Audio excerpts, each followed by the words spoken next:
Well, hello, my friends.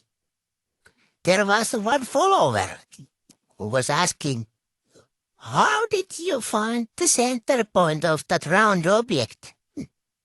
Well, I will show you. Let's say this round object is like 17 centimeters, so I can pick any number I want.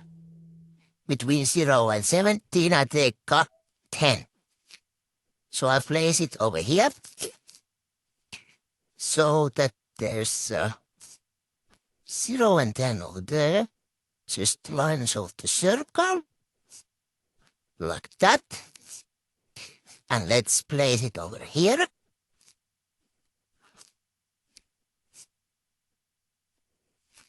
Like that.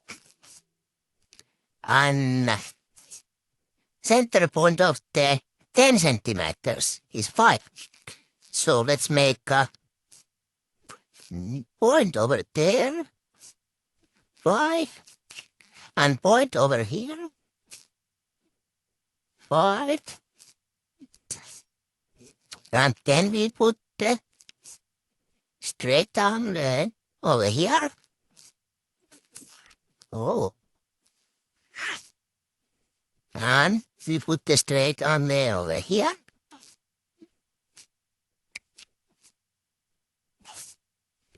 And there you go. That is the center point of the round circle. I don't know is there any other way, but this is my way, and this is good way. This is the best way, because it's my way. Thank you.